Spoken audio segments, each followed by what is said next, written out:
Good morning all of you. सार्थक पहल बदलाव हमसे है मैं पुनः एक बार आप लोगों का स्वागत है। और सार्थक पहल के माध्यम से हम मध्य प्रदेश का इतिहास पढ़ रहे थे। लगभग मध्य प्रदेश का इतिहास हम पढ़ चुके हैं। किसी को ऐसा लगता है कि ये मध्य प्रदेश के इतिहास का ये पार्ट हमारा छूटा हुआ है तो मैसेज बॉक्स में हमें मैसेज कर देंगे और हम उसे आगे अगली क्लास में उसे शामिल कर देंगे। आज हम पढ़ने वाले हैं मध्य प्रदेश में पर्यटन, टूरिज्म। मध्य प्रदेश में पर्यटन बहुत ही अच्छा टॉपिक। मध्य प्रदेश में पर्यटन, कोई भी एग्जाम हो, चाहे पटवारी का हो, एमपी पुलिस का हो, संविदाशाला शिक्षक का हो, एमपीपीएससी का हो या अन्य कोई भी एग्जाम हो, पर्यटन से संबंधित क्वेश्चन पूछे ही जाते हैं। क्या होता है पर्यटन योगेश जी? स्थल वगैरह, मंदिर भी है, हाँ स्थान। हाँ, और कोई बताए पर्यटन क्या होता है? भ्रमण करना, नए नए स्थानों, डेस्टिनेशन पे, चाहे वो ऐतिहासिक स्थल हो, धार्मिक स्थल हो, सांस्कृतिक स्थल हो, प्राकृतिक स्थल हो, ऐसे स्थलों पर फ्री टाइम में घूमना, ये एक हॉबी। क्या एक हॉबी? और हॉबी होने के साथ साथ ये एक बहुत बड़ी इंडस्ट्री है। क्या बहुत बड़ी इंडस्ट्री। और वो भी कैसे industry? Smoke free industry, smoke free industry. बाकी जो कारखाने होते हैं उसमें ऊर्जा का बहुत अधिक उपयोग होता है, प्रदूषण होता है, और ये एक ऐसी इंडस्ट्री है इससे प्रदूषण नहीं होता और बड़ी मात्रा में विदेशी मुद्रा का अर्जन होता है। जो पर्यटक लोग आते हैं तो उससे कितनी आय प्राप्त होती है, क्योंकि वो बस में आएगा, ट्रेन में आएगा, घूमेगा, होटल में रुकेगा, यहीं का खाना खाएगा, यहीं का पानी पिएगा, तो कितना मतलब इनकम वो सरकार को देगा, कितनी इनकम वो सरकार को देगी। तो एक तरीके से क्या है ये इंडस्ट्री, जिससे सरकार को बड़ी मात्रा में विदेशी मुद्रा की प्राप्ति होती है। तो क्या पर्यटन के लिए सिर्फ विदेशी लोग ही आते हैं? हमारे देश के लोग नहीं घूमते, हम लोग भी तो जाते हैं ना, खजुराहो देखने के लिए, उज्जैन देखने के लिए, इधर उधर हम लोग भी जाते हैं। तो क्या हमारी सरकार को हमसे आय प्राप्त नहीं होती? हम लोगों से भी आय प्राप्त होती। क्या सरकार लोगों को रोजगार प्राप्त नहीं होता? रोजगार भी तो प्राप्त होता है। कितने लोगों को रोजगार प्राप्त होता होगा? भारत की तो बात छोड़ो, यदि हम हांगकांग जैसे देश में चल जाए, सिंगापुर जैसे देश में चल जाए, तो यहाँ के 50% जो जीडीपी का मुख्य स्रोत है वो क्या है? पर्यटन। वियतनाम जैसे देश पर्यटन के भरोसे ही जी रहे हैं। पर्यटन इतना महत्वपूर्ण है। पर्यटन साथ में हम देखें, ये जो कोविड काल जो था 2020-21, इसका पर्यटन पर बड़ा विपरीत प्रभाव पड़ा। चारों तरफ क्या था? लॉकडाउन, और लॉकडाउन की वजह से लोगों का आना जाना एकदम बंद, हवाई जो सेवाएं थी वो बंद।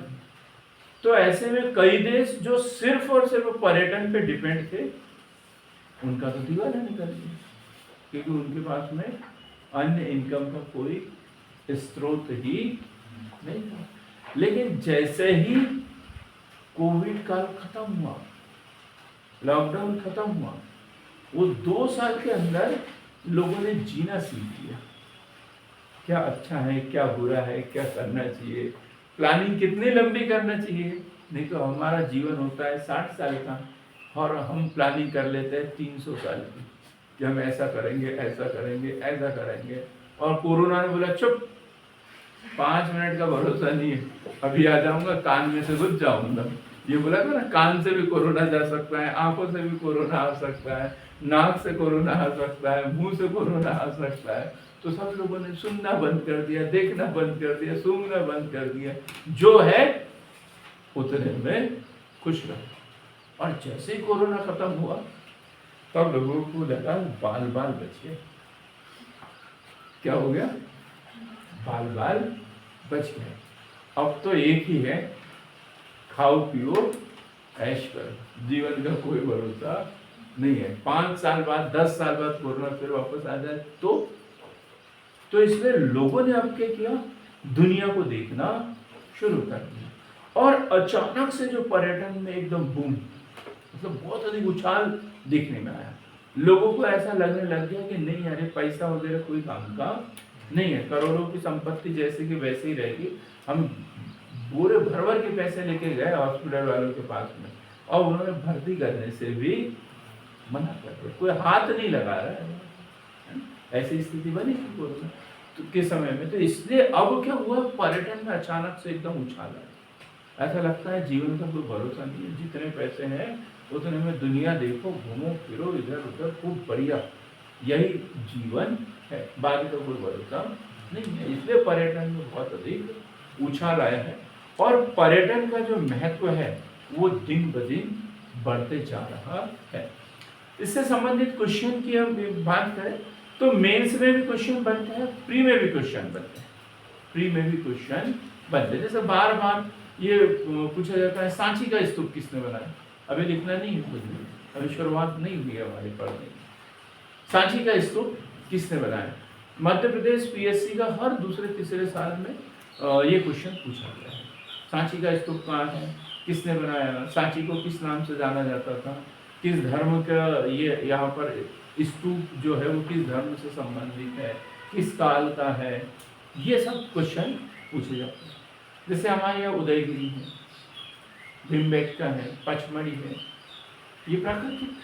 ये प्राकृतिक पर्यटन स्थल। इसी प्रकार यदि हम धार्मिक पर्यटन स्थलों की बात करें तो जैसे उज्जैन, ओमकारेश्वर, महेश्वर, हमारे बैतूल जिले में है एक मुक्तागिरी। क्या? मुक्तागिरी, भारत का 5वां धाम, बालाजी। ये सब क्या है? धार्मिक पर्यटन जहाँ दूर दूर से धार्मिक आस्था के कारण लोग बाग जुड़े हुए देखने के लिए आते हैं। कुछ होते हैं ऐतिहासिक पर्यटन स्थल। ऐतिहासिक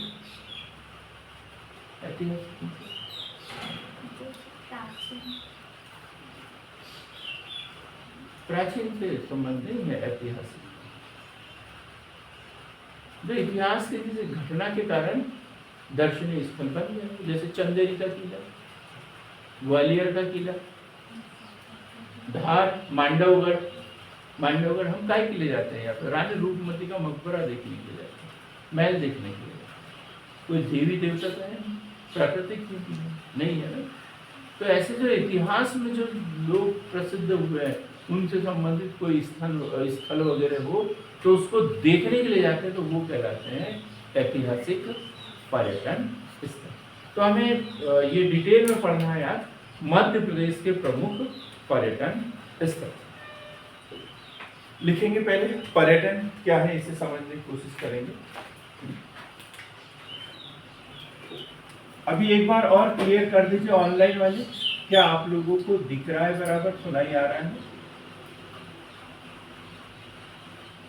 चलो, थैंक यू। पर्यटन से आशय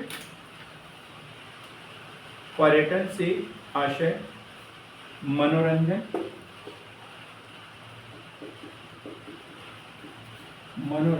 पर्यटन से आशय मनोरंजन, धार्मिक पुण्य लाभ, धार्मिक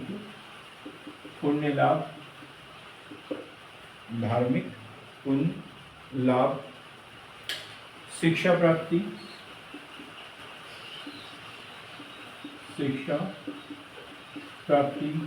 व्यापार लाभ, शिक्षा प्राप्ति, व्यापार लाभ, अनुसंधान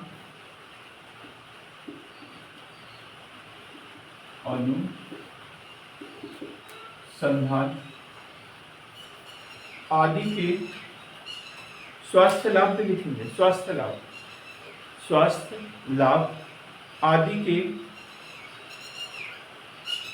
उद्देश्य से की जाने वाली यात्राओं से है, यात्राओं से है। क्लियर हो गया एकदम? पर्यटन के उद्देश्य क्या हो सकता है? पर्यटन क्या है? मनोरंजन, धार्मिक पुण्य लाभ, शिक्षा प्राप्ति, अनुसंधान, व्यापार, स्वास्थ्य लाभ आदि के उद्देश्य से की गई यात्रा, ये पर्यटन। ऐसा नहीं सिर्फ घूमने के लिए जा रहे हैं तो वही पर्यटन। यदि हम शिक्षा प्राप्ति करने के लिए जा रहे हैं तो भी पर्यटन हो सकता है। अनुसंधान के लिए जाते हैं लोग, रिसर्च करने के लिए, तो वो भी पर्यटन के अंतर्गत ही आएगा। क्या क्या हाँ, आगे देखेंगे हम मध्य प्रदेश में पर्यटन के विकास के लिए मध्य प्रदेश राज्य पर्यटन विकास निगम की स्थापना की है। मध्य प्रदेश में पर्यटन के विकास के लिए एक संस्था है, उसका नाम क्या है? मध्य प्रदेश राज्य पर्यटन विकास निगम। कब स्थापना हुई है इसकी? बार बार क्वेश्चन पूछा गया है। हेमलता बता। प्रिया 1980, हाँ 1978, 1978 मध्य प्रदेश राज्य पर्यटन विकास निगम कब स्थापना हुई? 1978, 1978। मध्य प्रदेश टूरिज्म बोर्ड दूसरा, Madhya Pradesh tourism board. Madhya Pradesh tourism board की स्थापना 22 फरवरी 2017। दोनों चीजें हमें याद रखनी चाहिए, दोनों का मुख्यालय भोपाल। तो क्या मध्य प्रदेश राज्य पर्यटन निगम, मध्य प्रदेश राज्य पर्यटन विकास निगम 1978 और मध्य प्रदेश टूरिज्म बोर्ड ये 22 फरवरी 2017, 22 फरवरी 2017। एक और संस्था मध्य प्रदेश इको पर्यटन विकास बोर्ड, मध्य प्रदेश इको पर्यटन विकास बोर्ड, मध्य प्रदेश इको पर्यटन विकास बोर्ड। कब हुई इसकी स्थापना? ऑनलाइन वाले में से कोई बताना चाहे तो बता सकता है।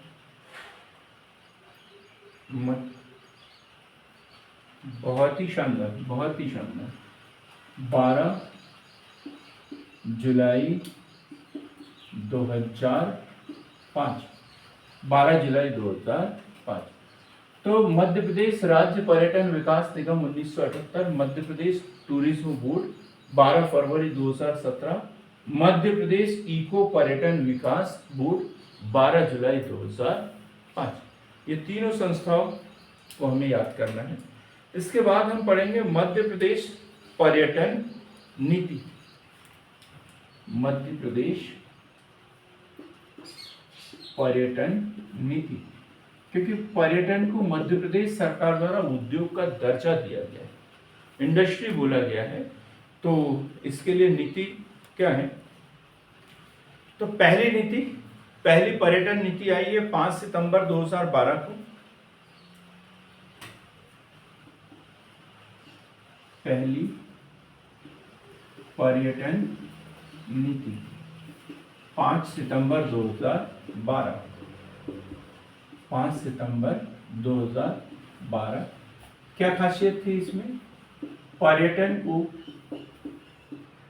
उद्योग का दर्जा दिया गया, पर्यटन को उद्योग का दर्जा दिया गया। मोस्ट इंपॉर्टेंट क्वेश्चन यहाँ पे बन सकता है। भारत में मध्य प्रदेश में पर्यटन को उद्योग का दर्जा कब दिया गया? 2012 में। कब दिया गया? 2012। मध्य प्रदेश में पर्यटन से संबंधित पहली नीति कब आई? 2012। क्लियर है एकदम? आगे लिखेंगे राज्य पर्यटन नीति 2012 को 2014 में संशोधित किया गया,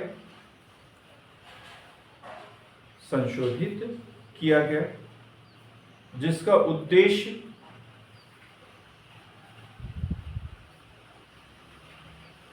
उद्देश्य पर्यटन में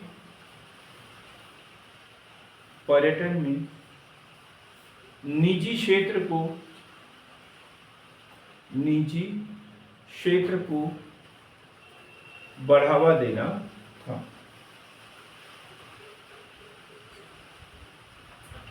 पर्यटन में निजी क्षेत्र को बढ़ावा देना था। और हम बात करेंगे नवीन पर्यटन नीति।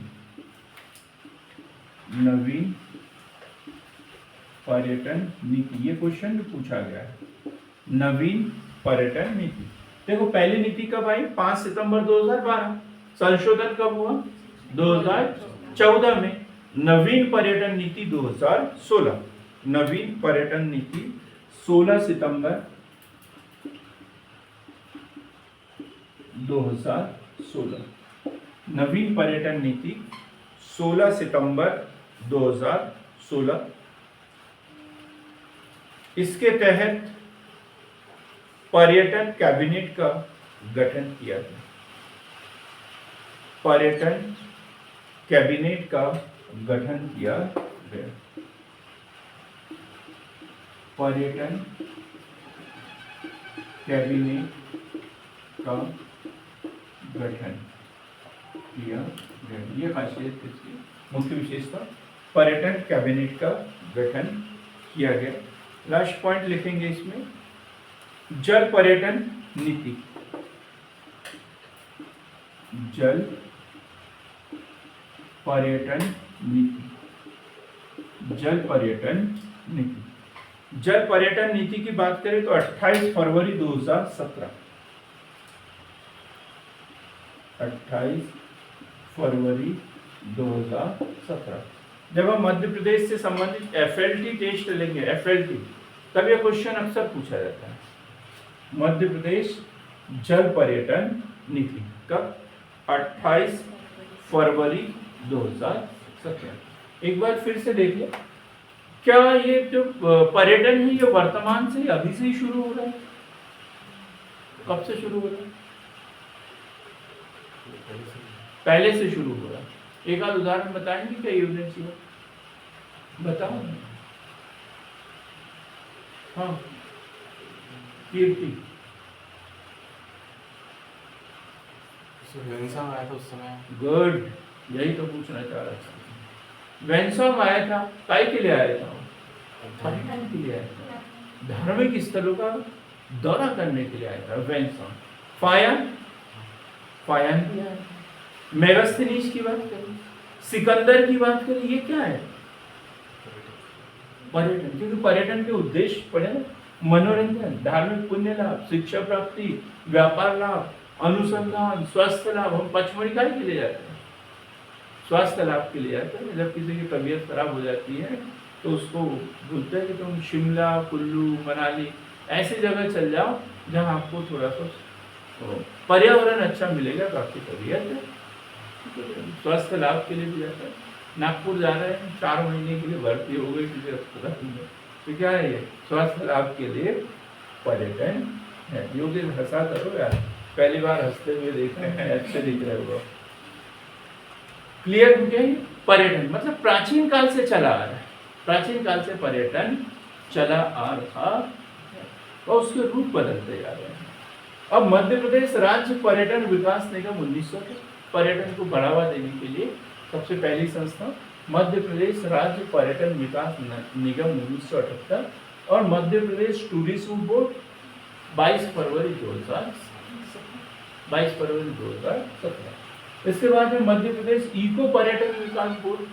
ये पर्यटन लाभदायक तो है, लेकिन इसको पर्यावरण पर हानिकारक प्रभाव नहीं पड़ रही है। तो मध्य प्रदेश इको पर्यटन विकास बोर्ड 12 जुलाई 2005। फिर मध्य प्रदेश सरकार ने और क्या किया, तो पहली पर्यटन नीति 5 सितंबर 2012 को, और इसमें पर्यटन को उद्योग का दर्जा दिया। 2014 में इसे संशोधन किया। फिर 16 सितंबर 2016 को नवीन पर्यटन नीति, और इसमें पर्यटन कैबिनेट का गठन किया। और उसके बाद में जल पर्यटन नीति 28 फरवरी 2017। जल पर्यटन नीति 28 फरवरी 2017। एक क्वेश्चन हम पहले क्लियर कर चुके थे, फिर भी हम देख लेते हैं एक बार, नए नए बच्चे शामिल होते रहते हैं। यूनेस्को, अब समझ गए होंगे क्या है। यूनेस्को की विश्व विरासत सूची में शामिल मध्य प्रदेश के प्रमुख स्थल, यहाँ से क्वेश्चन उठता है। तो नीतू मैडम, भावना मैडम या पाल मैडम, तीनों में से कोई भी बता सकता है। 3 स्थल है पर्यटन स्थल, तीनों के नाम बताना है आपको, कोई भी बता सकता है।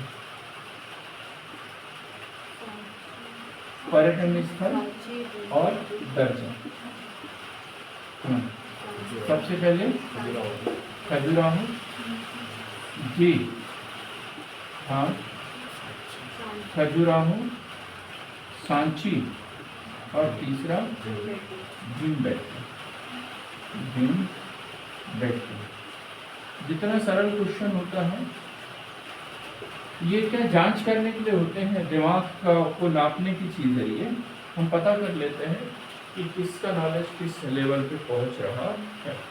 तो खजुराहो सबसे पहला स्थान, ये किस जिले में है खजुराहो? हाँ योगी, क्या नाम है आपका? खजुराहो किस जिले में है? खजुराहो किस जिले में? छतरपुर जिले में।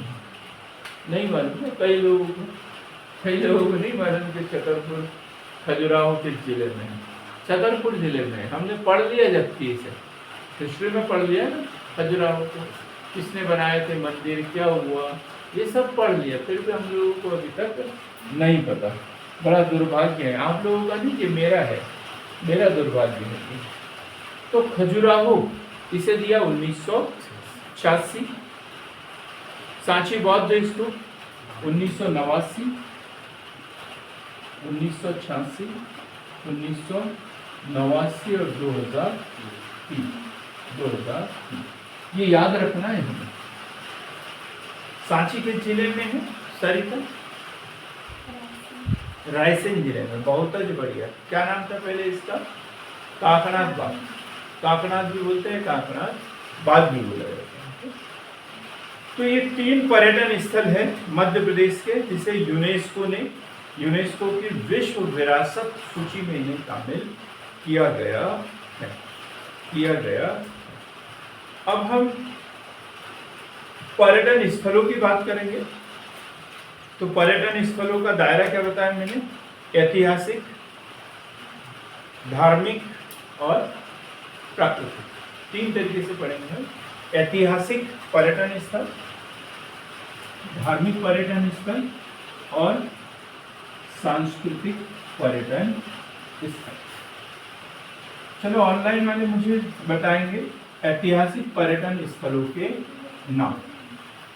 जल्दी 2-3 बताएंगे ऑनलाइन वाले, फटाफट, जिसके जो समझ में आता है बोलना शुरू कर दो।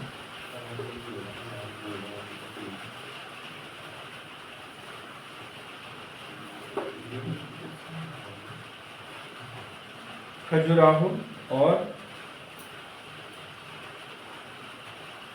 पचमढ़ी ऐतिहासिक में नहीं लेंगे अपन इसको, पचमढ़ी को हम प्राकृतिक में लेंगे, प्राकृतिक है ना, हम ऐतिहासिक की बात कर रहे हैं। और बताइए अरे अभी क्लास जब शुरू हुई थी तब हमने बताया भी था।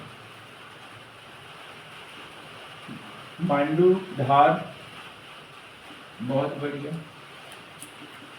जी। सागर,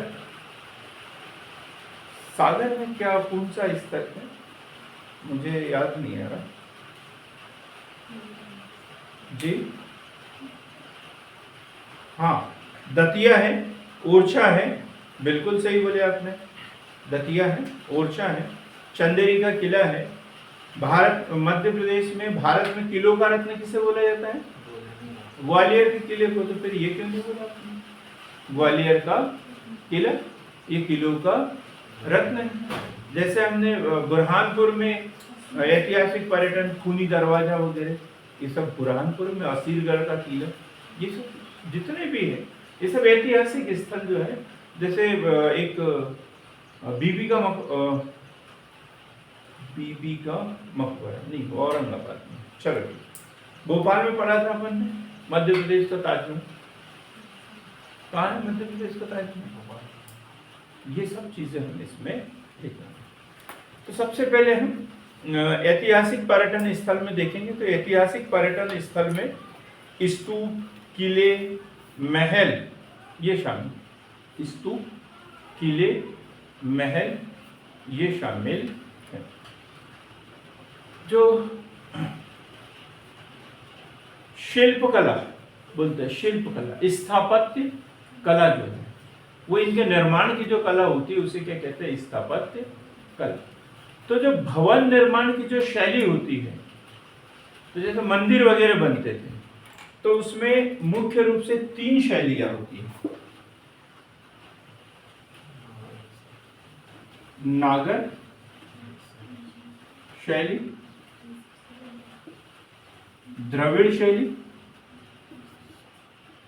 और तीसरी होती है बेसर। लेकिन मैं उसे दूसरे नंबर पर लेता हूं, बेसर शैली। हम यदि भारत की बात करें तो ये उत्तर भारत और ये दक्षिण भारत। ये क्या है? दक्षिण भारत।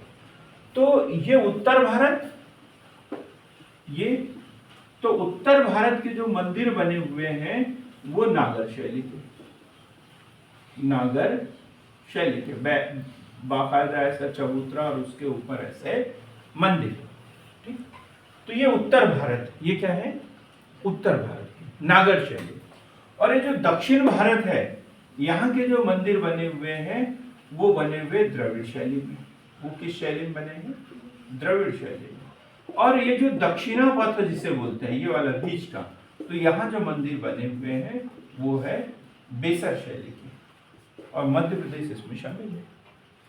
तो मध्य प्रदेश क्या है? एक तरीके का संक्रमण स्थल है, उत्तर भारत और दक्षिण भारत को जोड़ने वाला स्थल है। तो उत्तर भारत से यदि दक्षिण भारत जाना है तो मध्य प्रदेश से होकर ही जाना पड़ेगा, है ना? जैसे दक्षिण का प्रवेश द्वार पड़ा ना, किसको बोला? असीरगढ़ के किले को दक्षिण का प्रवेश द्वार। तो यहाँ पर उत्तर भारत के भवनों को की भी विशेषताएं देखने को मिलेगी, दक्षिण भारत के भवनों को भी विशेषताएं देखने को मिलेगी। तो यहाँ कौन सी शैली? बेसर शैली, बेसर शैली। जब हम मंदिर पढ़ेंगे तब देखेंगे, जैसे गुप्तकालीन मंदिर पढ़े ना अपन ने, तो गुप्त काल में जो मंदिर बने वो किस शैली के होंगे? हाँ?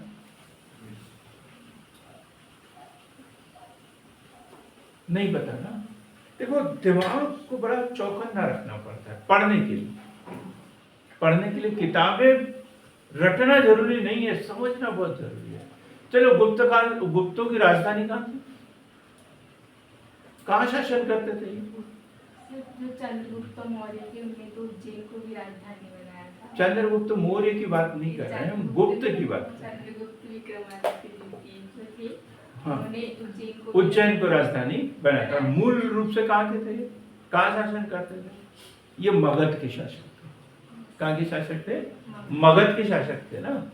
मगध के शासक थे, और उज्जैनी जो है इनकी मतलब एक पार्ट था, उसकी राजधानी उज्जैनी थी। मूल रूप से इनके उनका राज्य क्षेत्र कौन सा था? मगध।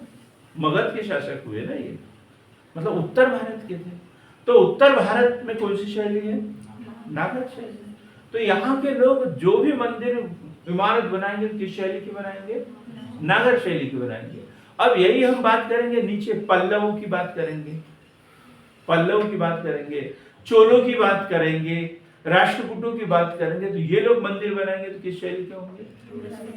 शैली के होंगे। स्वाभाविक सी बात है, क्योंकि इन्होंने दक्षिण में, चाहे रथ मंदिर की बात करें, मामल्लपुरम के मंदिर की बात करें, एलोरा का कैलाश मंदिर की बात करें, तो ये सब कौन सी शैली में बने? द्रविड़ शैली में बने हुए हैं। ये मुख्य मंदिर के साथ में इधर गोपुरम देखने को मिलेगा, बड़े बड़े दरवाजे जैसे हमारे यहाँ पे है ना, ये बालाजीपुरम, ये द्रविड़ शैली का मंदिर है। देखो सबसे पहले प्रवेश द्वार वो गोपुरम, उसे क्या कहते हैं? गोपुरम। कभी कभी तो गोपुरम जो है मंदिर की ऊंचाई के बराबर होते हैं, मंदिर की ऊंचाई में, और उसमें एक मुख्य मंदिर के ऊपर ढेर सारी मूर्तियां होती है, ढेर सारी मूर्तियां बनाई जाती है मंदिर के ऊपर। ये द्रविड़ शैली, ये काय के मंदिर होते हैं? द्रविड़ शैली के मंदिरों की विशेषताएं होती है। क्लियर हो गए? उत्तर भारत में नागर शैली, दक्षिण भारत में द्रविड़ शैली, और दक्षिणापथ जिसे बोलते हैं वहां पर बेसर शैली, वहां पर बेसर शैली। तो हम देखेंगे मध्य, तो सबसे पहले हम पढ़ रहे खजुराहो। खजुराहो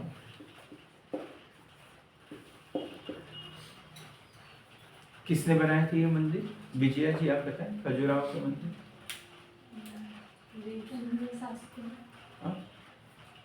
चंदेल शासकों ने बनाया 950 से 1050 ईस्वी के बीच में, 950 से 1050 ईस्वी के बीच में। और लगभग कितने मंदिर थे यहाँ पर? 85 मंदिरों का निर्माण हुआ है यहाँ पर, 85। अब एक सरल सा क्वेश्चन पूछ लेता हूँ, विजया आपसे पूछ रहा हूं।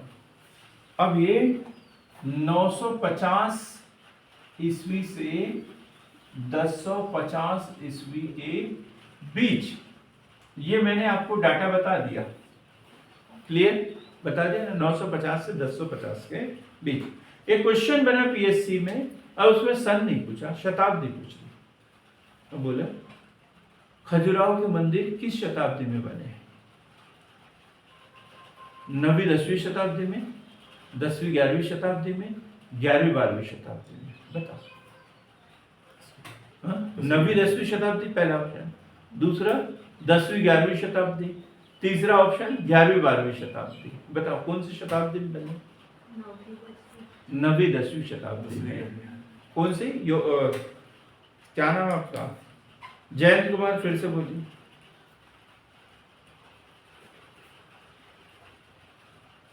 10वीं 11वीं शताब्दी में, 10वीं 11वीं में। अभी कौन सी शताब्दी चल रही है सरिता जी? अभी कौन सी शताब्दी चल रही है? हाँ?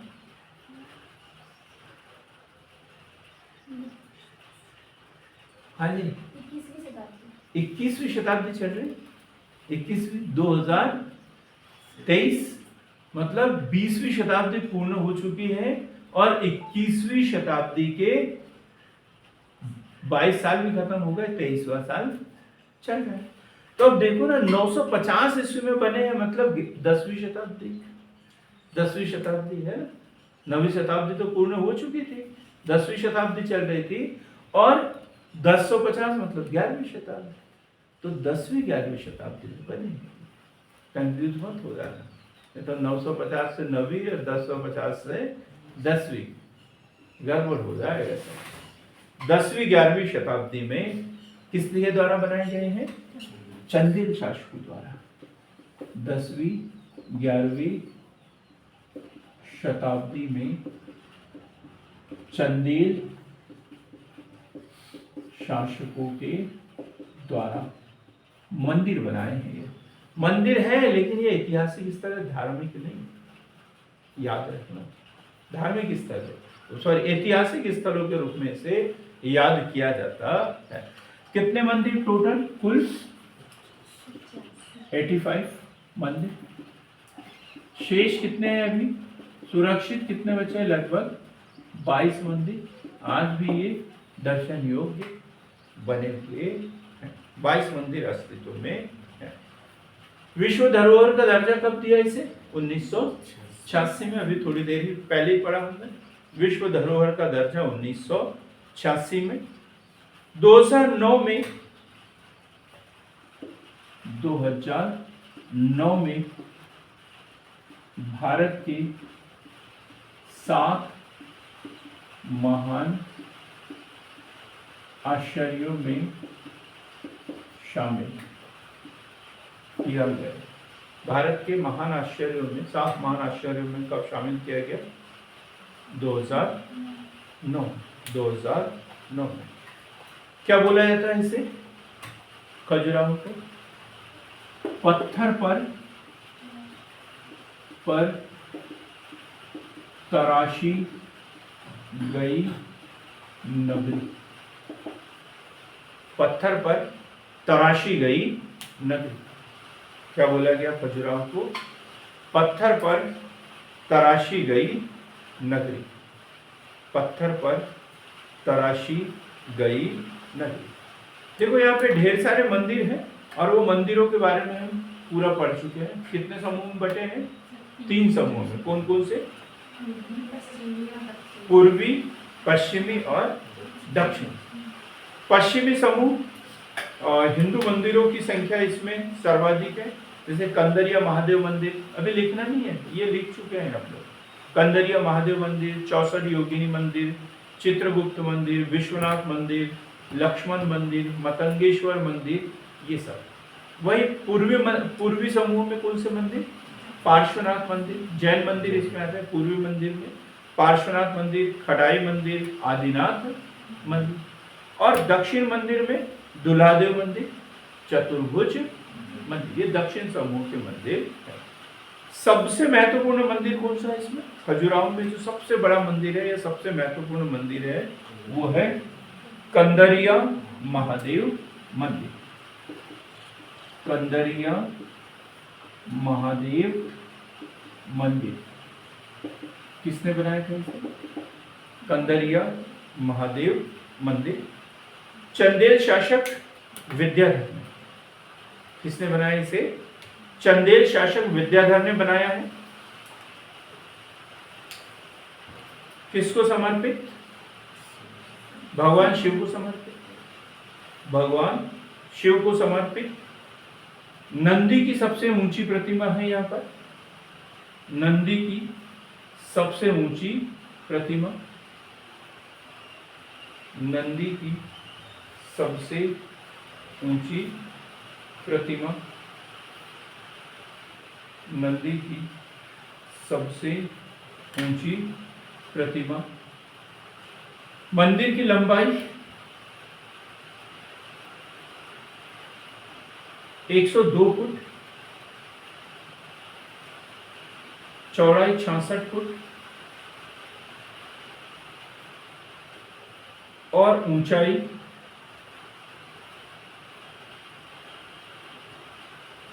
101 फीट है। इस मंदिर की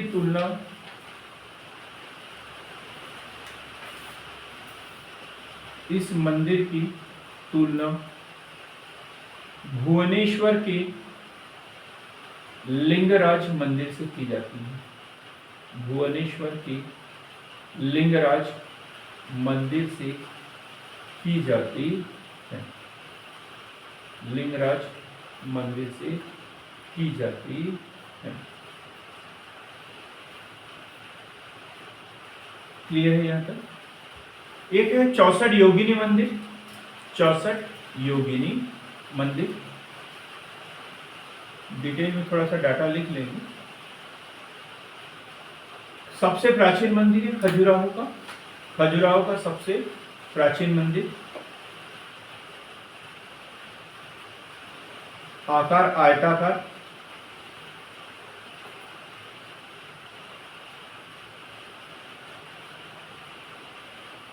ग्रेनाइट पत्थरों से निर्मित,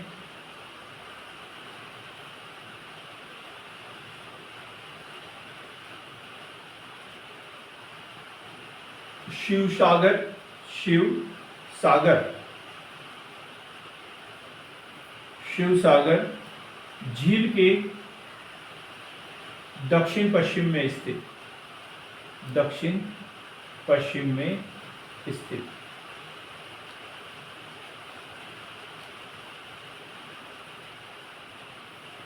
एक है लक्ष्मण मंदिर, पढ़ा हमने, किस देवता को समर्पित है हेमलता? विष्णु जी को। बहुत बढ़िया, आ गए आज पूजा पाठ करके आप? नहीं आए फिर लेट कैसे होगा? हाँ? लेट उठे, क्या बात है, ताली बजाओ भाई इनके लिए। जो जहाँ बैठा है वो हेमलता के लिए ताली बजाएंगे, लेट उठे हैं। देखो मैंने आपका नाम जो है पूरी दुनिया में वायरल कर दिया, ऑनलाइन है ये क्लास। या आज हेमलता दिनांक कितनी तारीख है आज की?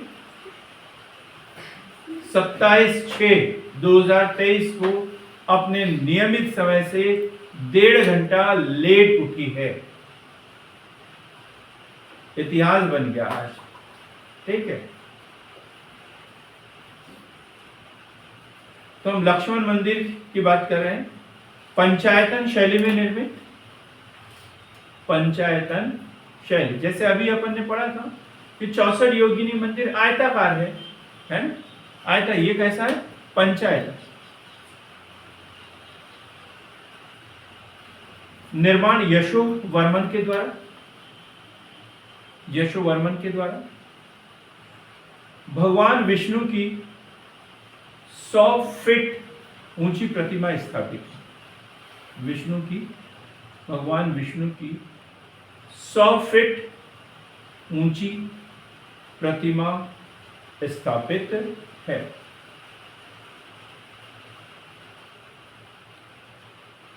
फिर है चित्रगुप्त मंदिर, चित्रगुप्त मंदिर। ये किससे संबंधित है चित्रगुप्त मंदिर? ऑनलाइन वाले बोलेंगे? गुड, बहुत शानदार रानी जी। सूर्य देवता को समर्पित है चित्रगुप्त मंदिर। किसने बनाया ये? राजा गंगदेव, राजा गंगदेव ने इसका निर्माण कराया। सूर्य प्रतिमा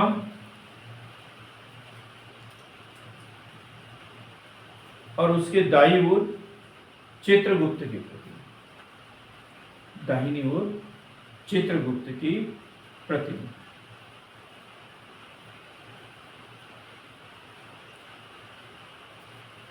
मतंगेश्वर मंदिर,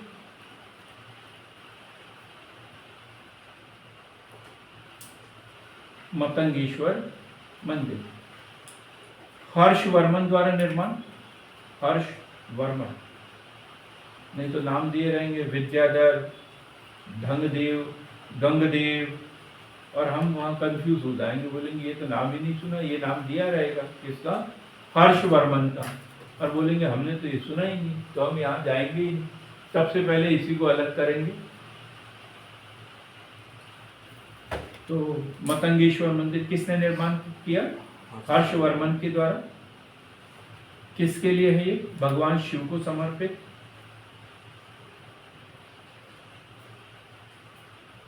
इस मंदिर में भटकत मणि, भटकत मणि नामक मणि की स्थापना की गई। मणि शब्द वैसे कहां से, कैसे है? मणि कैसे है? वो शिवमणि जो कहते हैं वो। हाँ नहीं, नागमणि, नागमणि। नागमणि। ऐसा बोला जाता है कि जो बहुत उम्रदराज जो सांप होते हैं, जो नाग देवता होते हैं, इनके गले में मणि पाया जाता है? और वो देखा ना आपने, कोई तो 2-3 हिंदी फिल्में बनी इसके ऊपर, जैसे नागमणि, नगीना, और वो कौन सी फिल्म थी एक और फिल्म नागिन। इसमें दिखाया गया ना कि रात में क्या करते हैं, ये अपना मणि उतार के रख देते हैं, उसकी रोशनी निकलते रहती है। ये इस तरीके का मणि यहाँ पर बनाया। हकीकत हमें नहीं मालूम क्या है, लेकिन ऐसा दंत कथाओं में, कथा कहानियों में ये बोला जाता है। लेकिन इस मंदिर में एक मणि की स्थापना की गई, नाम क्या है? भटकत मणि, भटकत मणि। अब हम बात करेंगे विश्वनाथ मंदिर। विश्वनाथ मंदिर। अब ये विश्वनाथ मंदिर किस देवता को समर्पित है? हाँ योगेश जी, विश्वनाथ मंदिर ये भगवान शिव को समर्पित। विश्वनाथ मंदिर भगवान शिव को समर्पित, ढंगदेव द्वारा निर्माण किया गया इसका। ढंगदेव, लंबाई 89 फुट, चौड़ाई 45 फुट।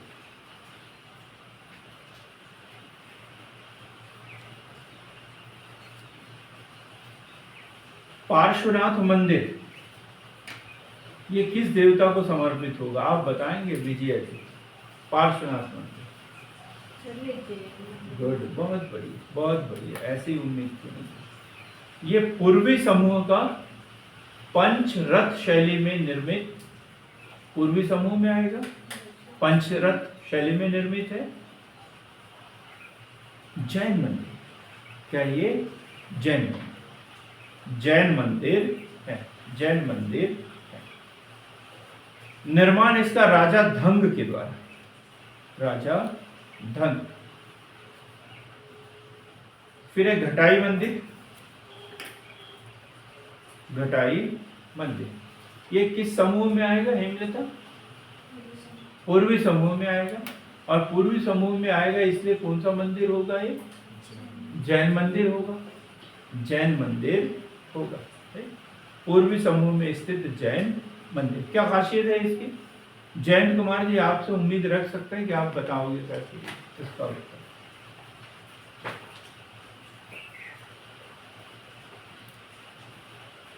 नहीं, चलो कोई बात नहीं। कहाँ पे हो अभी आप? गांव में हूँ। क्या बोनी वोनी करने के लिए आ गए क्या?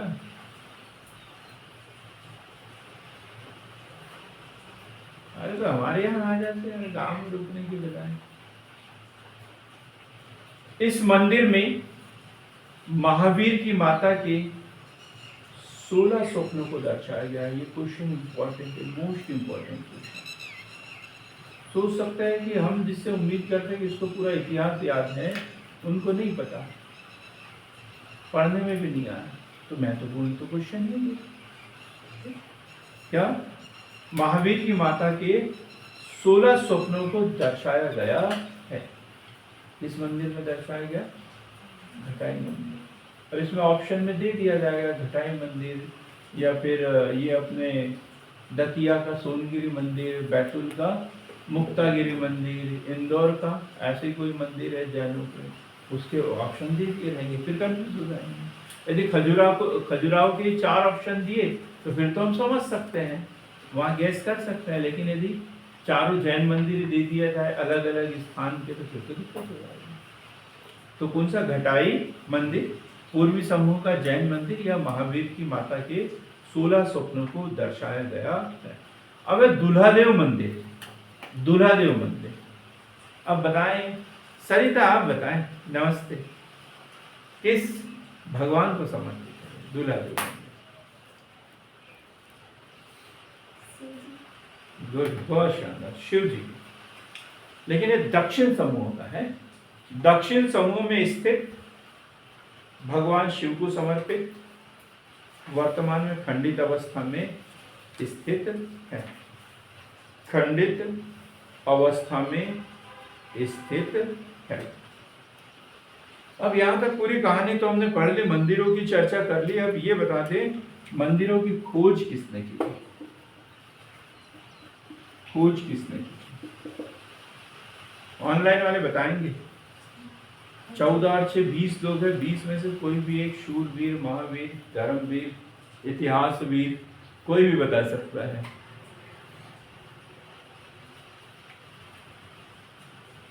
Alexander Cunningham? नहीं जी, यहाँ थोड़ा सा हमें ठीक करना है। ये की थी British engineer T S. Burt, British engineer T S. Burt, British engineer T S. Burt, T S. Burt, नाम याद रखना, T S. Burt, British engineer T S. Burt. एक यात्री आया था एमबीडी के काल में, इब्न बतूता। इब्न बतूता किसके काल में आया था? एमबीटी। एमबीटी मतलब मोहम्मद बिन तुगलक, 1333 के लगभग, 1333 एमबीटी के शासनकाल में इब्न बतूता आया था। कहां से आया था? मोरक्को से आया था। तो लिखें, अब तो क्लियर ही हो गया। मोरक्को यात्री इब्न बतूता ने अपने लेखों में खजुराहो के मंदिरों का उल्लेख किया है। खजुराहो के मंदिरों का उल्लेख किया है। क्लियर? खजुराहो हमने पढ़ा। अब हम पढ़ेंगे सांची। सांची कहां पर है? सांची रायसेन जिले में। किस नदी के तट पर? बेतवा नदी के तट पर। बेतवा नदी के तट पर बौद्ध धर्म का प्रमुख तीर्थ स्थल।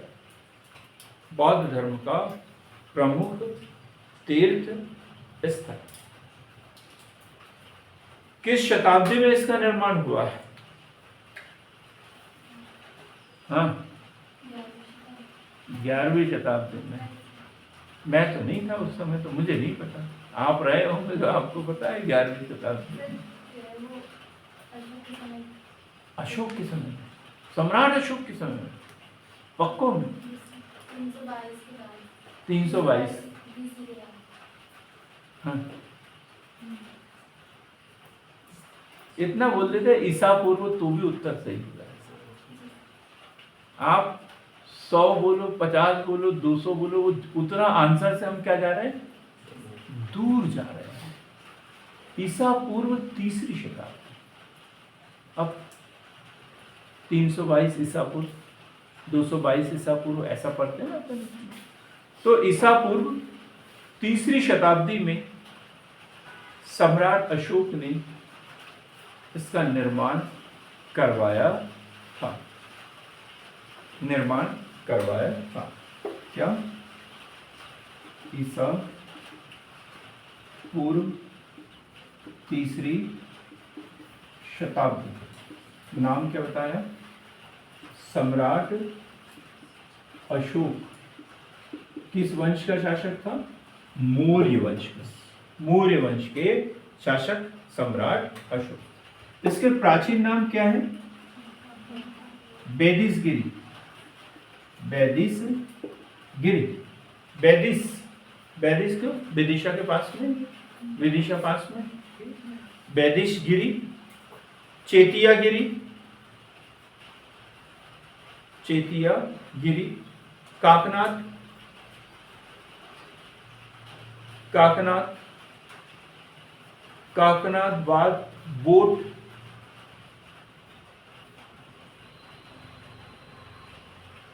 और किस पर्वत पर है? श्री पर्वत। श्री पर्वत इत्यादि नामों से इसे जाना जाता है। खोज किसने की? 1818 में। 1818 में किसने? General Taylor. 1818 में जनरल टेलर जनरल टेलर द्वारा खोज की गई। 1818 में जनरल टेलर द्वारा खोज की गई। विश्व धरोहर स्थल कब घोषित किया गया? 1989 में। किसने किया? यूनेस्को। यूनेस्को ने 1989 में विश्व धरोहर स्थल घोषित किया। 1989 में विश्व धरोहर स्थल घोषित किया। सर जॉन मार्शल ने 1822 से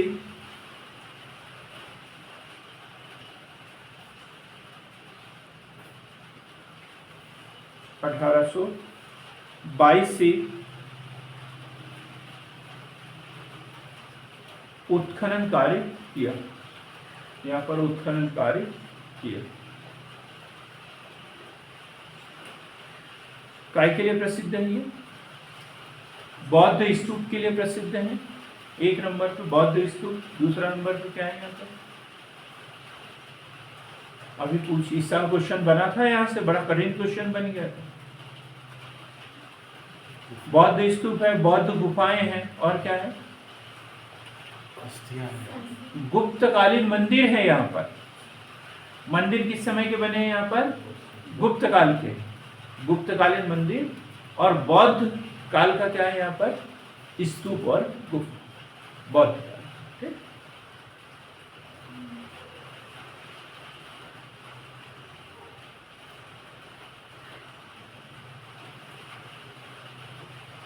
यहाँ के स्तूप में सारीपुत्र और महामोदगयाल, सारीपुत्र वो महामोदगयालन की अस्थियों को रखा गया है, रखवाई गई है। जो मुख्य स्तूप है, जो सबसे बड़ा स्तूप, मुख्य स्तूप 36.5 मीटर व्यास का।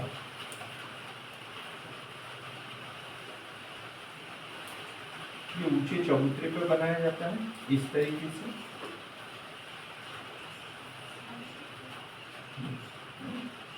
और ये प्रदक्षिणा पथ इसके आसपास होता है। ये स्तूप इस तरीके का स्तूप बना हुआ है, ऐसा लगता है उल्टा पटोरा रखा हुआ है। तो इसका जो व्यास है कितना बताया मैंने? 36.5 मीटर, ऊंचाई 16.5 मीटर,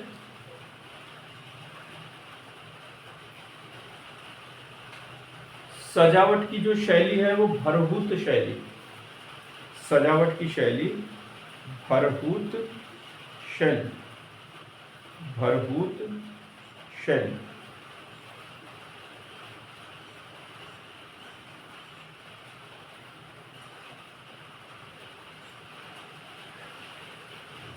भरभूत शैली 2000 अभी जो नोटबंदी हुई थी उसकी कल्पना करेंगे हम। नोटबंदी कब हुई थी? 8 नवंबर 2016। उससे पहले 200 का नोट नहीं था, उससे पहले 200 का नोट नहीं था, 2000 का भी नहीं था। उससे पहले 500 का नोट होता था, 1000 रुपए का नोट होता था। 1000 का नोट था, अब 1000 का नहीं। तो 2017 में 200 का नोट बना और 200 के नोट के ऊपर इसका चित्र रहता है। ये क्वेश्चन बन सकता है, ठीक है, लिखेंगे। वर्ष 2017 में सांची के स्तूप का छायाचित्र, सांची के स्तूप का छायाचित्र 200 रुपए, 200 रुपए के नोट पर छपा हुआ है, छपा हुआ है। क्लियर हो गया ये भी सांची का स्तूप। अब हम बात करेंगे, और यहाँ बौद्ध विश्वविद्यालय भी है यहाँ पर सांची में। अब हम बात करेंगे मांडू, मांडू। किस जिले में स्थित है मांडू? धार जिले में स्थित।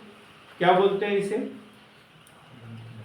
सिटी ऑफ जॉय, आनंद की नगरी, आनंद की नगरी, सिटी ऑफ जॉय या आनंद की नगरी।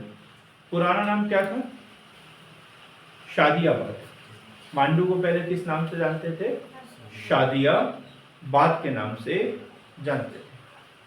क्या क्या है यहाँ पर? अशरफी महल, अशरफी महल, जहाज महल, अशरफी महल, जहाज महल,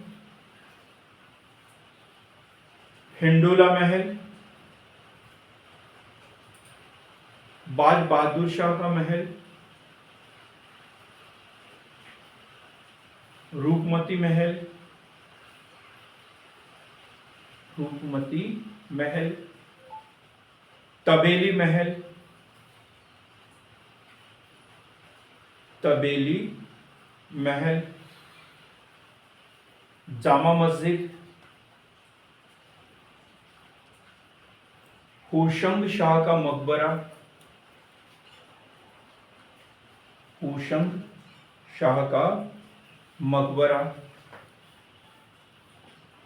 होशंग शाह का मकबरा, रूपमती सॉरी नीलकंठ मंदिर, नीलकंठ मंदिर, नीलकंठ मंदिर। किस नदी के किनारे है तो फिर क्या बोलेंगे? जैसे नदी तो काफी दूर है, लेकिन किसी न किसी नदी घाटी क्षेत्र में आता होगा ये, तो है नर्मदा नदी, नर्मदा नदी। किसकी अमर प्रेम गाथाओं को व्यक्त करता है मांडू? ये क्वेश्चन बना था, पीएससी ने पूछा था। तो और बहादुर, बाज बहादुर और रानी रूपमती, बाज बहादुर और रानी रूपमती। किस नाम से इसे जाना जाता है? तो मांडवगढ़ जैन तीर्थ के नाम से भी इसे जाना जाता है। मांडवगढ़ जैन तीर्थ के नाम से भी इसे जाना जाता है। महलों का शहर कहते हैं इसे, क्या कहते हैं? महलों का शहर, मछली की नगरी, मछली की नगरी, करीमा बाग नगर, करीमा बाग नगर। क्या क्या बताया? सबसे पहले क्या बताया था? City of Joy. सबसे पहले क्या बोला था? सिटी ऑफ जॉय, आनंद की नगरी।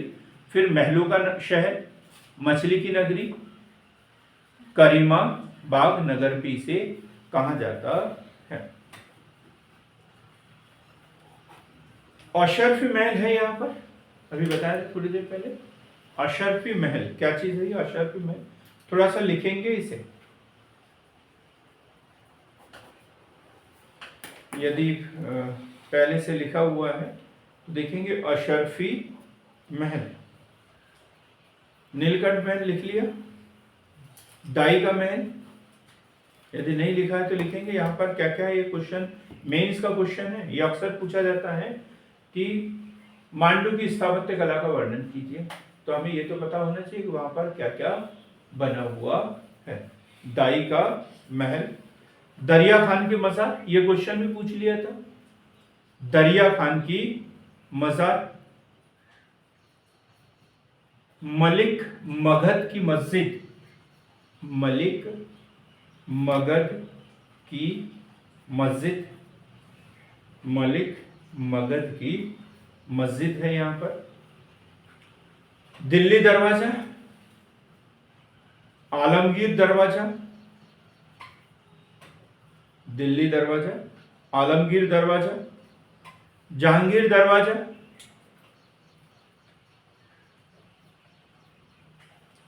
तारापुर दरवाजा, रामपोल दरवाजा, रामपोल दरवाजा, भंगी दरवाजा,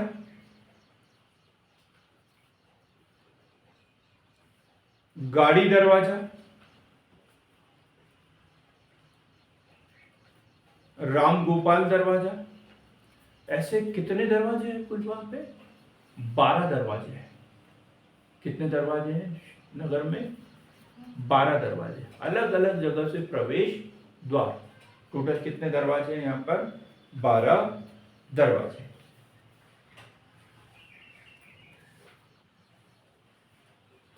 अब हम पढ़ेंगे और एक दो ऐतिहासिक स्थल पढ़ते हैं।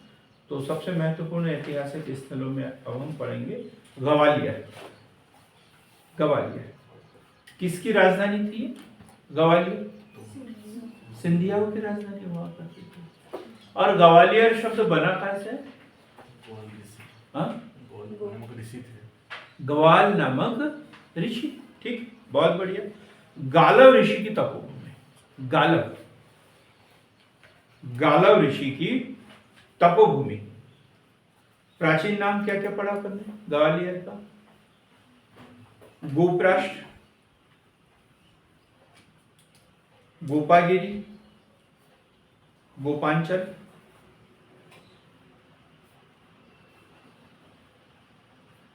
गोयलगढ़।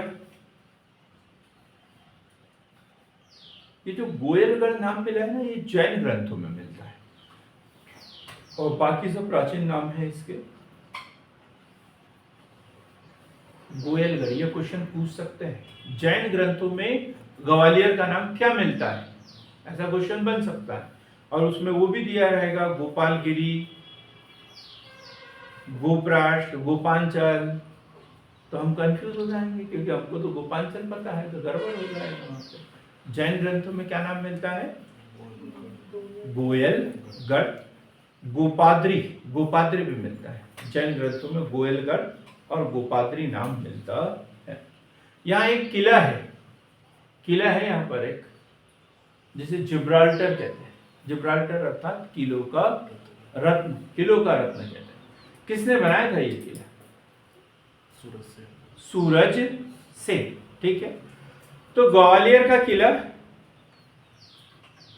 राजा सूरज सेन द्वारा निर्मित किया गया।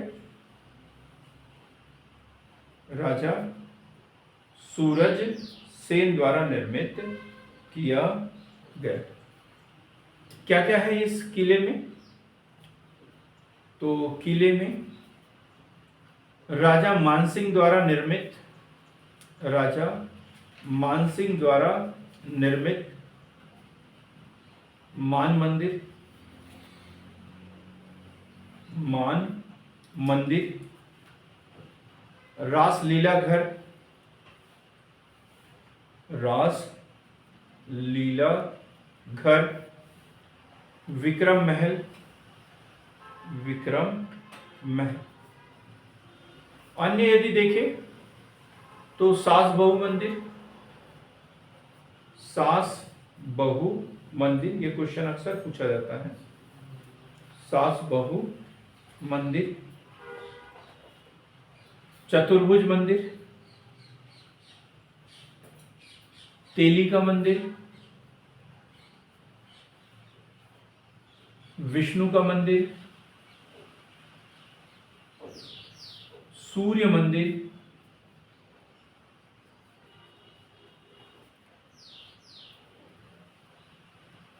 स्थित है।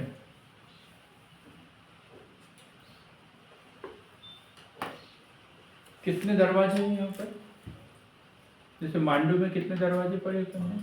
12। और यहाँ पर कितने दरवाजे? 5।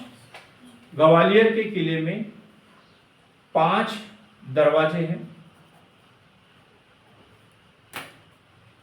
जिसमें 2 मुख्य हैं। पहला उत्तर पूर्व में हाथीपुल दरवाजा, उत्तर पूर्व में हाथीपुल दरवाजा, उत्तर पूर्व में हाथीपुल दरवाजा, और दक्षिण पश्चिम में बादलगढ़ दरवाजा। 2 दरवाजे सबसे महत्वपूर्ण। 5 दरवाजे हैं इस किले में, 2 महत्वपूर्ण है। एक हाथीपुल दरवाजा किस दिशा में? उत्तर पूर्व में, और दूसरा दक्षिण पश्चिम में बादलगढ़ दरवाजा। क्वेश्चन पूछ लिया जाता है, बादलगढ़ दरवाजा किस किले में, हाथीपुल दरवाजा किस किले में है? अन्य दरवाजों में हिंडोला, भर्तहरी और आलमगीर। हिंडोला दरवाजा, भर्तहरी दरवाजा, आलमगीर दरवाजा। अब देखो कुछ दरवाजे के नाम जो है मांडू में और ग्वालियर के किले में सेम है, वहां कंफ्यूज हो जाते हैं। जैसे आलमगीर दरवाजा वहां पर भी है और इधर भी है, लेकिन हिंडोला दरवाजा ये कंफ्यूज ज्यादा कर सकता है, क्योंकि हिंडोला दरवाजा, अब हिंडोला महल कहाँ पर है? मांडू में। तो हम इसको कहाँ ढूंढेंगे इस दरवाजे को? मांडू में। गलत दरवाजा खटखटाते रहेंगे। और कहाँ पे मिलेगा ये हमें? ग्वालियर के किले में। अब हम बात करेंगे ओरछा की। ओरछा, ओरछा किस नदी के किनारे है? ओरछा बेतवा नदी के किनारे। ओरछा बेतवा नदी के किनारे किस जिले में है? निवाड़ी जिले में। निवाड़ी जिले में स्थित है। निवाड़ी जिले में स्थित है। ओरछा में राजाराम मंदिर, चतुर्भुज मंदिर,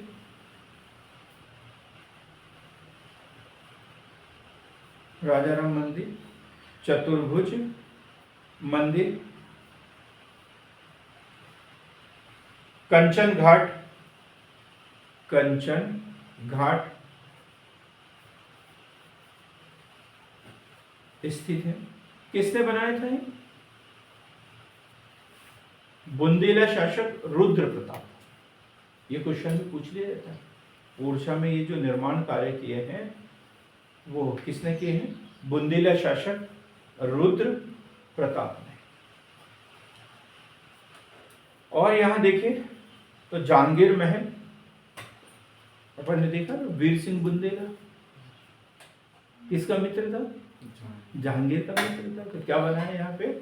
जहांगीर महल, राज महल,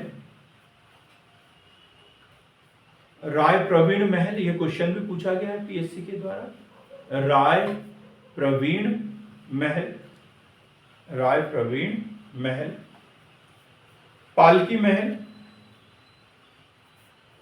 पालकी महल, लक्ष्मी नारायण मंदिर, लक्ष्मी नारायण मंदिर।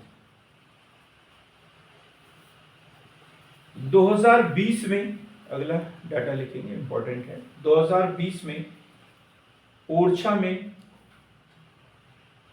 नमस्ते ओरछा महोत्सव का आयोजन किया गया। नमस्ते ओरछा महोत्सव का आयोजन किया गया।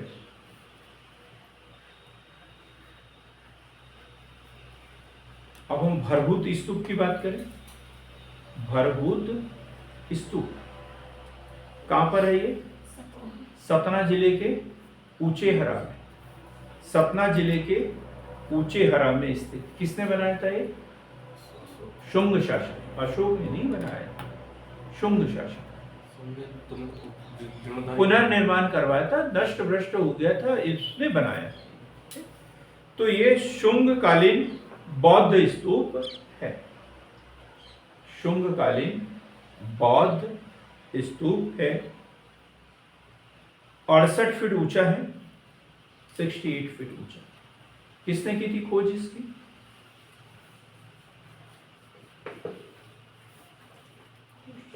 किसने की थी? 1873 में अलेक्जेंडर कनिंघम। ये क्वेश्चन बार बार पूछा जाए। 1873 खोज किसने की? 1873 अलेक्जेंडर कनिंघम। ये क्या टूट फूट चुका है, तो इसके जो अवशेष हैं अभी वो कहां पर होंगे? टूट फूट गया है तो इसके अवशेष कहां पर होंगे? संग्रहालय में होंगे। कौन से? कोलकाता संग्रहालय। इसके अवशेष जो है कोलकाता संग्रहालय में सुरक्षित है। कोलकाता संग्रहालय में सुरक्षित है। इसके बाद हम बात करेंगे बुरहानपुर किस नदी के किनारे है? ताप्ती। बुरहानपुर की बात कर रहे हैं आप अभी। अच्छा, बेतवा नदी पहुंचे थे तो वहां से वापस आने में थोड़ा सा टाइम लगेगा आपको, है ना। आप भी सोच रहे होंगे कि साला कहाँ की कहाँ पहुंचा दिया है, एकदम बेतवा से सीधा ताप्ती नदी पे पहुंचा दिया। तो बुरहानपुर की बात कर रहे हैं, ताप्ती नदी के किनारे। कौन सा किला है यहाँ पर? असीरगढ़ का किला। क्या कहते हैं इसे? दक्षिण का प्रवेश द्वार या दक्षिण की चाबी। क्या है यहाँ पर देखने लायक? अब्दुल खान खाना, अब्दुल रहीम खान खाना द्वारा निर्मित खूनी भंडारा, खूनी दरवाजा और अकबरी सराय, अकबरी सराय। क्या क्या है यहाँ पे? किसने बनाया ये? अब्दुल रहीम खान खाना। और क्या बनाया इन्होंने? खूनी भंडारा, खूनी दरवाजा, अकबरी सराय। और यदि स्थान देखें यहाँ पर जो दर्शनीय स्थल है तो वह है राजा की छतरी, राजा की छतरी, बीबी मस्जिद, इच्छा देवी का मंदिर, इच्छा देवी मंदिर, लाट मस्जिद। ये क्वेश्चन भी पूछा गया है, लाट की मस्जिद, लाट की मस्जिद किसने बनाई थी? इब्राहिम शाह शर्की, इब्राहिम शाह शर्की, लाट की मस्जिद। शाहनवाज खान का मकबरा, शाहनवाज खान का मकबरा। शाही हमाम, शाही हमाम, शाही हमाम। दरगाह ए हकीमी,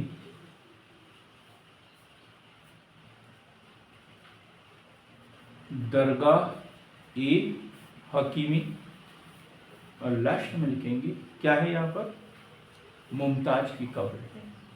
मुमताज की मृत्यु यही हुई थी बुरहानपुर में। शुरुआत में उसे यही दफनाया गया था और फिर कहाँ लेके गए उसे? आगरा लेके गए और उसकी कब्र पर ताजमहल बनाया। एक पढ़ेंगे हम चंदेरी। चंदेरी प्राचीन नाम चंद्रगिरी। क्या बोलते हैं इसे? बावड़ियों का शहर। चंदेरी को बावड़ियों का शहर बोला जाता है, बावड़ियों का शहर। अशोक महल नहीं, सॉरी, अशोक महल नहीं, कोशक महल, कोशक महल। हवा महल, बादल महल, शहजादी का रोजा, शहजादी का रोजा। चंदन मठ और कुर्बानी चबूतरा, कुर्बानी चबूतरा, कुर्बानी चबूतरा। हम बात करें तो जो 1528 चंदेरी का युद्ध किसके किसके बीच में? बाबर और मेदिनी राय के बीच में युद्ध हुआ था 1528 में। और मेदिनी राय को पराजित किया था। यहाँ पर मीनार बनाई थी, राजपूतों की सिरों की मीनार बनाई थी। क्या बोलते हैं उसे? कुर्बानी चबूतरा। ठीक, तो आज के लिए हम इतना ही पढ़ेंगे। कल हम धार्मिक स्थल और प्राकृतिक पर्यटन स्थल को पढ़ने की कोशिश करेंगे। तो बने रहे सार्थक पहल के साथ में। हमेशा हमारे चैनल को लाइक करें, लाइक जरूर किया करें। एक लाइक जो है वो हमें ढेर सारा प्रोत्साहन देता है। तो लाइक करें, शेयर करें, सब्सक्राइब करें। बहुत बहुत धन्यवाद।